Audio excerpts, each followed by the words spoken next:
Ah, may konabi kita, maginatawag kitang EPERA, maginatawag kitang National Grid Code of the Philippines. So, under the law, hindi pwede kita maka-direkta kuha sang power halin sa generation without passing through the transmission line. Sa amon, for example, specifically, sa amon nga area, franchise area mismo, dira na butang ang PCPC, ang planta, coal-fired power plant. Nga wala nagadirekta kuha ang Eleco from the plant going directly nga maghatag sa power sa substation sa Eleco. Why? Because that is not allowed by law. So dapat ma-connect gid iya ang planta, ang generation plant sa grid. Kaya ang Eleco ma-connect sa grid as a distribution utility. That is requirement. So hindi natin pwede ma-bypass. And technically, this is also designed. Kaya dapat may konsum lain ng voltahe gahalin sa generation abi. Sa konabi sa electricity iya, sa science, very high voltage ang gina-generate iya nga power. Paglapot sa paglalapot sa transmission line, taas pa na nga voltahe para ma-distribute niya gid mapalapot sa kundi nga parts ang konabi sa Philippines for that matter. Paglabot sa amon, gina-reduce na sa may substation ang NGCP to reduce ang voltahe nga ihatag sa among substation. Ang substation actually, para maintindihan mula sang aton nga mga consumers, this is nothing but a big transformer. This is nothing but a big transformer. Ang substation actually, gina-transform niya ang high voltage into a low voltage para mahaboy sa mga consumers naton. Ang mga purpose. So dapat maagi from generation lain ang voltahe gina-set naton by industry standards. Pakadto sa transmission, pakadto sa amon. So may series sa duwa pa ka substation agyan niya at least na malabot sa aton consumers ang voltahe. Now, gusto ko lang idugang i-clarify ang hambal ni GM Mike regarding sa proposal na ininamon pa sa NGCP. Twice kami nag-conduct ng roundtable discussion together with the governor of the province of Iloilo. First, during discussion namin sa August last year, and second, last March lang this year. We were made to present sa atong provincial government ang tanan nga distribution utilities, more power, Eleco 1, Eleco 2, and 3, kung ano ang amon capital expenditure big plan para ma-ensure ang power reliability and power security sa province of Iloilo in line with the thrust ng provincial government for the economic development ng province in case nga may mga dagkong investors na masulod. So we were made to present sa amon nga plans with specific timelines kung saan ang namon ini-implement. Pila ka substations sa amon ipatindog, ano ang upgrading sa mga linya namon to ensure reliability ng power. Now, dito gin-raise namon kay Governor. The power security of Panay is dependent on NGCP. Now, what is the plan of NGCP? Kaya wala kami sa nabatan, although ato na din ng NGCP, anong plan sa NGCP to ensure the power security of Panay?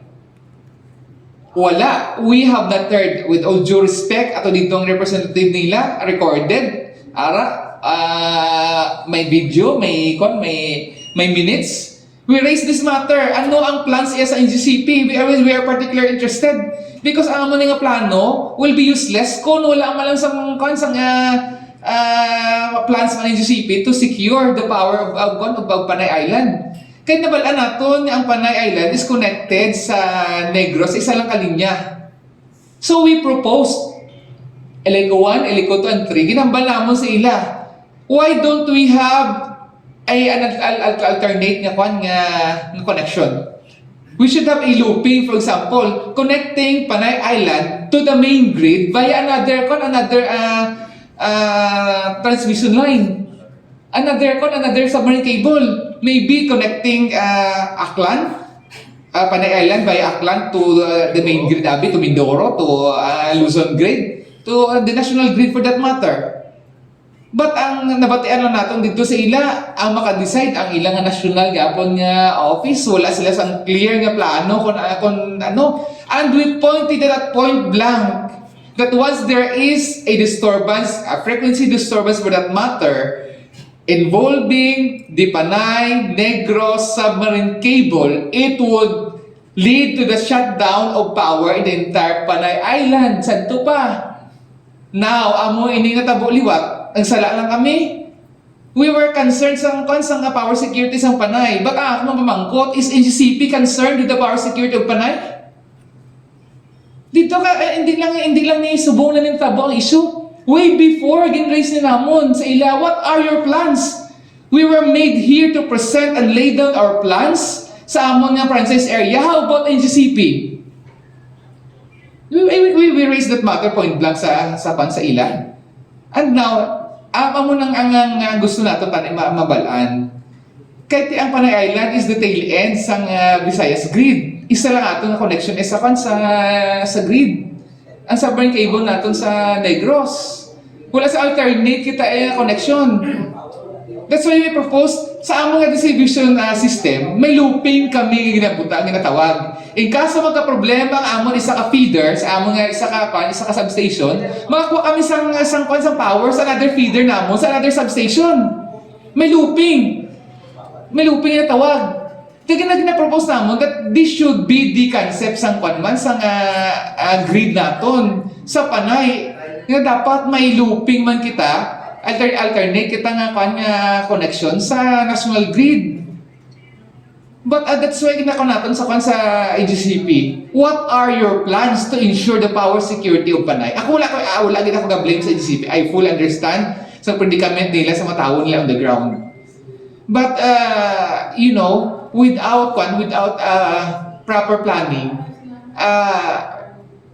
this problem we have right now would definitely occur in the future, and it may even be worse.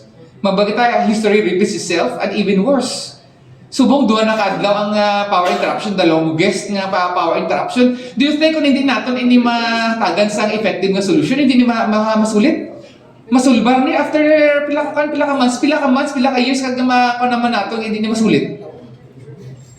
We have been very, very proactive sa ilaw. We are part of the power industry. We are part of one body. The whole is always more than the sum of all its parts. We wanted to do our part. Even go beyond an extra mile para lang makabulig sa ating member consumers. Ang aton nga considering nga tuyo tanan is isa lang to serve the best interest sa ating consumers, sa ating consuming public. At the end of the day, ang kami nga madiyos man lang yung gatubang sa ating mga consumers. Wala man na NGCP nga we fully understand this predicament we have.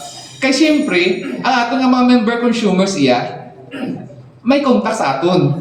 Ara atong hotline, ginapublish naton, pila ka bilog ang ginahatag naton sa ila to make our services readily available sa ila. So that's why kita man ang tawagan nila. Wala man sila sa number sa NGCP.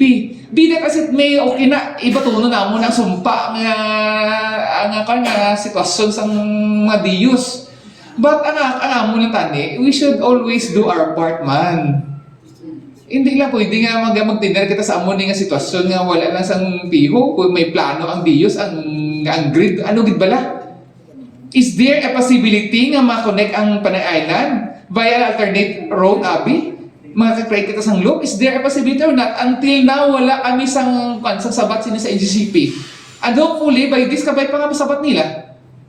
Until, twice naman, gin-raise ni point blank sa ila, wala man kami sa nabaton nga sabat.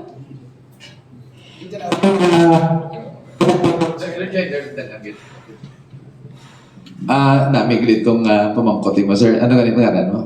Joseph, sir. Joseph. Kung pwede bala ka-separate sa NGCP, may posibilidad ganit. Kaya you know what? Embedded generation. May dyan kita nga embedded generation. Eleco 1, may construction kita ka embedded generation which will not pass through the grid. No? Direkta tanara sa 69 kV ka Eleco 1. So, amora ang solar. May solar kita nga contract to be constructed this year. So, amori aasa ka system. And another one na we are on the process of having this discussion. We have discussed already.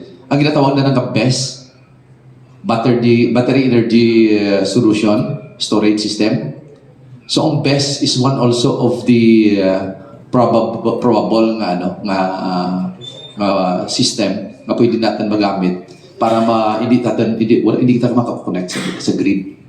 Pero just the same ka rin ang anak karang pang-charge mo sa grid mangyapon malin kay spot market ikaw ang charging na. Pero in time nga kung may mga problema, let's say kung may 10 mega ikaw, at least ma-deploy mo tana, ma-deliver mo tana within that 8 hours time, nga ma-dispatch mo. So pwede, pero although limited time, pero pwede natin mahimo.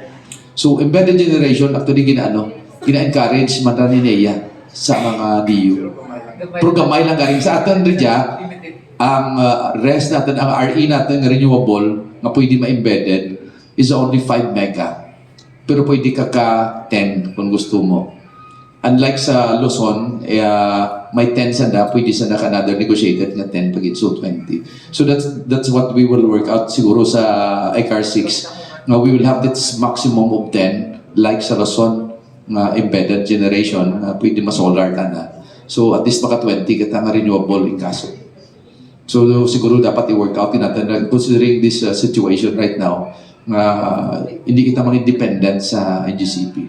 That embedded generation is one answer to the question, sir. Thank you so much.